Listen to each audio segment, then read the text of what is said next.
Hi everybody, welcome to another video. This is for those that are just sort of stumbling across this. I've got a couple of tanks that are exactly the same, they're in exactly the same state, same colour, etc. And I'm just comparing guns and products really with them, just so that we can get a genuine idea of if something performs better, because everything is the same apart from the gun. So the idea is that we can see whether it is the gun that's making any difference, if any at all. So today, well, another thing I should say before I ramble on, just say thanks to all the subscribers. Now we're nearly at 500 subscribers, and thanks for all the likes on the videos. I'm not trying to grow an empire here or anything like that. I'm not even after making any money, to be honest. It's not you know, I'm too old for that, I guess. It's just nice to see people appreciate the things you do. I guess we're all a bit like that sometimes. So yeah, just to say thanks to everybody. So anyway, let's get on. Today, SRI Pro Lite, which, you know, people that watch the channel will know that that's probably my favourite minigun. Well, I say probably, it is my favourite minigun in 1.2, which is the size I would have if I had to just have one size. And the LPH80, which again is in 1.2. So, you know, in my mind, it's very much a good comparison. Very similar price-wise, if not the same price-wise. Certainly in the UK they are anyway, which is about 220 to 230 GB pounds, which is about 300 US at the moment, maybe 320 US. You know, depending on what the exchange rate is. So they're an expensive minigun, not quite as dear as the SATA, but in my opinion, both of these are better than the SATA. And when I say better, I don't think you could split all three of them, to be honest, if you were, you know, just going on the spraying of them, because they atomize superbly, give good control, etc. I've got quite a big hand, and those that watch the channel, but if you haven't watched it, the SATA ergonomically just doesn't, the fan control, and it just seems really awkward to hold.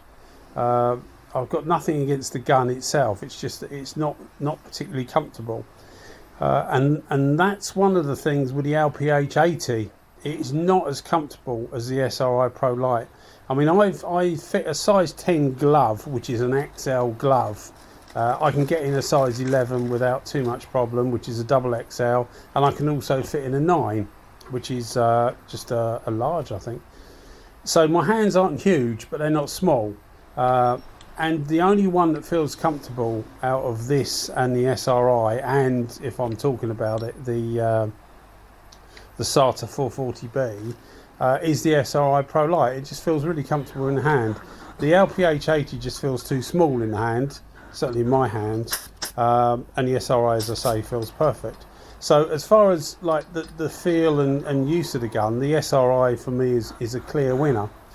Now, you couldn't split this gun and the LPH80 for the finish. I've got a higher resolution video at the end of this. And this particular video is on Basecoat. I've sprayed Basecoat and clear coat with both of these guns, and they both perform very well, really well. What you'll notice is that the LPH80 has got a much smaller fan, probably about just over half, just over half the size of the SRI Pro Lite, maybe a little bit more, 60% of the SRI Pro Lite. Which isn't the end of the world, but when you're doing anything of any size, to me it is a drawback, because it just seems to take longer. And it's, as I say, they're both 1.2 tips, but you get through more material with the SRI, so it's obviously putting out more material. And I'm thinking that is purely down to the fact that the cap on it, this is a TE5, which isn't an HDLP cap. The cap on it is just drawing more air through, so drawing more fluid through the same size tip. That's the only thing I can think of, because I haven't actually timed these and looked at them, but you'll see the amount of time it takes to do something with the SRI compared to the LPH80. It's just quicker. It's more effortless.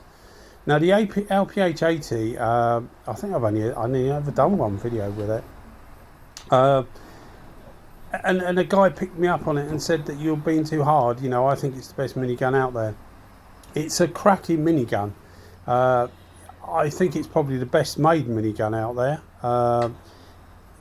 Probably a bit better made than the Devilbiss, although it would be, you'd be really cutting hairs. I think it's because it's in miniature. The LPH80 is quite small, so you appreciate, or I do anyway, appreciate the engineering side of it. It's very, very well engineered. It's like a little work of art, and it performs superbly. There's no doubt about it. But to me, it's not as universal as the SRI. So if you're like me, you know, a bit gun mad really, you know, I'm not a rich person, but I'm not a poor person either.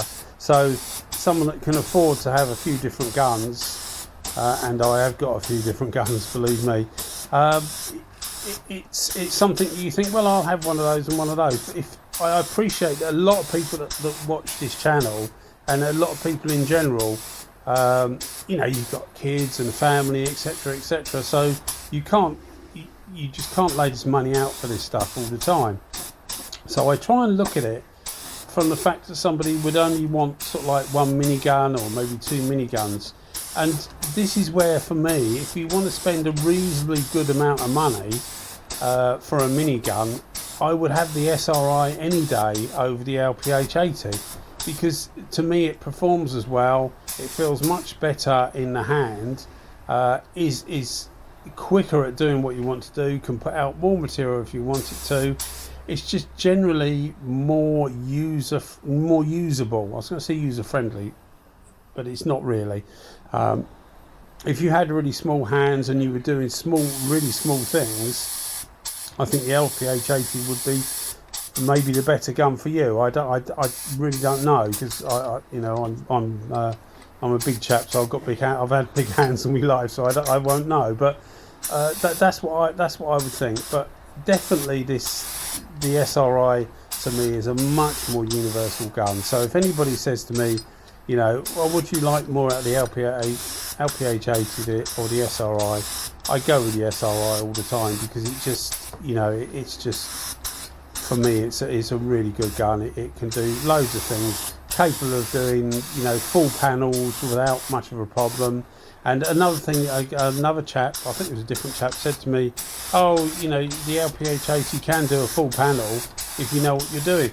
Now, of course it can. You know, you can do most things with most things, really. I mean, you can prime with a 0.8 minigun if you want to, but it's not ideal, and you wouldn't really want to do it. And that's the same with the LPH80 for me. It's quite limiting, because it just doesn't put a lot of material out. And the fan is very small, so it just takes, I mean, even in the case of a tank, it just seems to be laborious. Now, I'll put the settings for the guns. I'll put them at the start, but I'll also put them here where I'm actually talking about it. And what with the LPH80, it was literally full fluid from the go, full fluid, full fan, and away you go. With the SRI Pro Lite, I used it 3 turns out for the first coat, and then 3.5 turns out for the subsequent coats, because the clear coat underneath this, it's sanded down clear coat, which is the base for it, was about 3 or 4 days old, so it had enough time to cure really. So I didn't want to put loads on, but I didn't have to go too gentle, as you'll see, you know, at the start you'll see. So when you get to that sort of stage, when you can put the base coat on, and you know you're going over prime, or you know your sub base, basically what's underneath. The LPH80 just can't put it on that quick. You really have to slow up to get the amount of material on there. And it's the same with clear. When you use it for clear coat, the SRI puts out, it seems to put, well, I think it does, it puts out probably twice as much clear coat for the same amount of you know, time as the LPH80.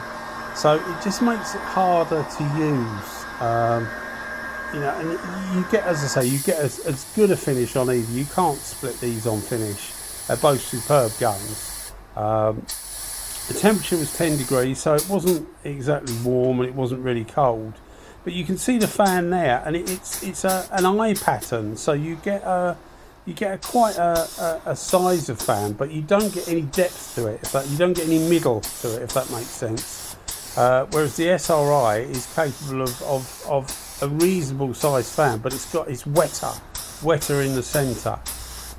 So I suppose it would be like similar to the SATA I pattern and the O pattern that they've done on the 5500, and it's that wetter pattern in the centre, which just makes the SRI just feel much easier to use for putting the material on.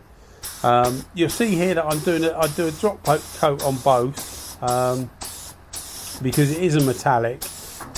We don't use these for clear coat in this video.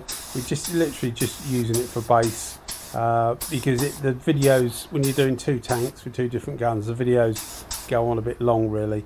And base coat is different to clear coat. It's normally thinner and it's just different, so I think it's probably better to keep the two separate. For anybody interested, this is a Honda purple. It's an RP46P, which is a Honda purple, a standard Honda colour. This is drop coat here we're doing.